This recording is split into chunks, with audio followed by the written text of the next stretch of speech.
Räägime nüüd noortest, noorte tegemisest ja Tallinna noorte volikogust. Stuudios on Triinu-Liis Paabo, Tallinna Rahvusvahelise Kooli 12. klassi õpilane. Tere õhtust! Tere õhtust!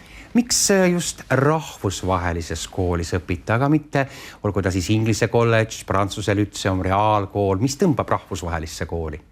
Rahvusvahelise kooli üheks plussiks minu jaoks on kindlasti see, et õppetöö toimub 100% inglise keeles ja loomulikult enamus klassikaaslased, koolikaaslased on samuti välismaalased, et see annab sellise kogemuse loomulikult õppida inimestel, kes ei ole siis pärit Eestist ja üldiselt, et laiendab kindlasti ka maailmavaadet, maailmapilti. Maailmapilti, silmaringi, et kaaslased on toredad, et oled nagu internatsionaalne.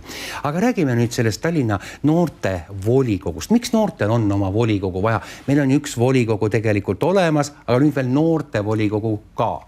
Just, et noorte volikogu annab noortele võimaluse oma häält, soovi ja mõtteid edastada siis, et kui võib-olla Tallinna linnavolikogus mõeldakse rohkem siis üldiselt probleemide peale, siis noorte volikogus mõeldakse just eelkõige noorte probleemide peale või selle peale, kuidas noorte elu parandada. Et siis noorte volikogu liikmed saavadki edastada just noorte häält ja arvamust. Noorte volikogusse kuulub 21 liiget. Kuidas see nüüd proportsionaalselt jaguneb? On seal õpilasi, tudengeid, kedagi veel? Just, täpselt 21 liiget. Et see jaguneb kolme rühma siis. Õpilased, üliõpilased ja MTÜ-de esindajad.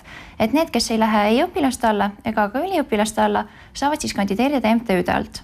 Et 7 siis igast grupist on esindajaid. No öeldakse, et noored on passiivsed, neid ei huvita absoluutselt mitte midagi, mis ümberringi toimub. Tegelikult on vastupidi.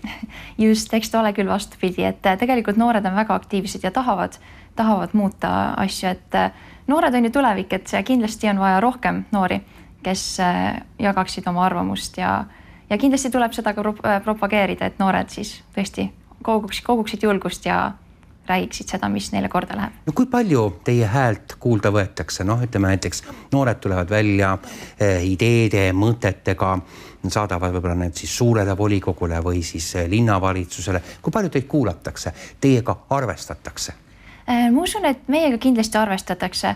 Et esimese näitena tuleb näiteks see, et eelnevalt oli Tallinna linnal 0 tolerants graffiti vastu, aga nüüd siis tänu Tallinna linna noortevolikogu aktiivsetele liikmetele, nüüd on siis Tallinna linn rahastas seda, et tehtigi koht, kus noored saaksid tänavakunsti harjutada ja praktiseerida, et kindlasti meiega arvestatakse ja võetakse kuulda seda, mida me räägime. No arutatakse ka, praegu on hästi aktuaalne, eks ole, see roheline tervise raamat ja alkoholi tarbimine. Milline on teie arvamus? Tuleks seda tõsiselt piirata, et noorem põlvkond ikkagi ei saaks seda alkoholi nii kergelt kätte?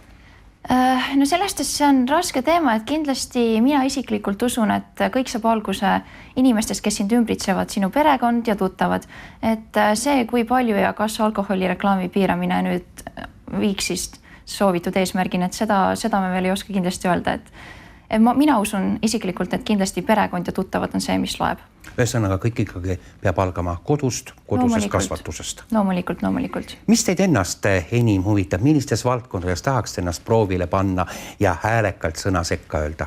Hästi, isiklikult olen väga suur tervislike eluviiside austaja ja mina sooviksin viia läbi muutusi kas kooli toidu teemal või siis sportimise teemal, et tervislikud eluviisid on tõesti see, mis mind paelub ja milles ma olen väga huvitatud. No, mis seal kooli toidu juures võib-olla võiks teisiti olla? Rohkem puuvilju, juurikaid, peaks see toit olema rohkem tervislikum?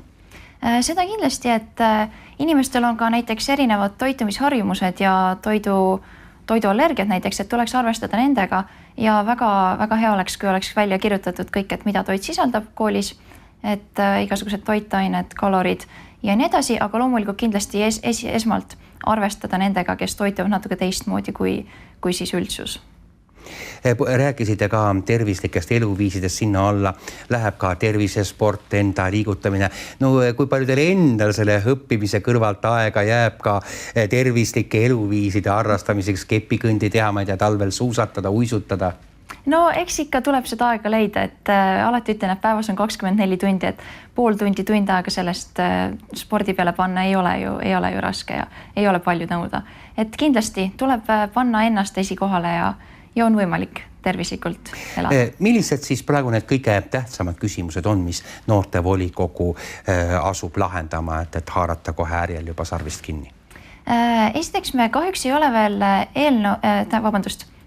plaani kinnitanud järgmiseks aastaks, aga kindlasti me jätkame 2 eelneva projektiga. Üks nendest on siis selle kooli toidu tervislikuks muutmine ja teine on ekstreemspordiparkide loomine Tallinnas, et kas siis kesklinna üks suur park või siis igasse linnaosasse üks pisike park luua. Väga väärt mõtted. Ma soovin teile edu, et need ka teoks said. Aitäh, Eesti Rahvusvahelise Kooli 12. klassi õpilane Triinu-Liis Paabo. Suur tänu! Ma tänan!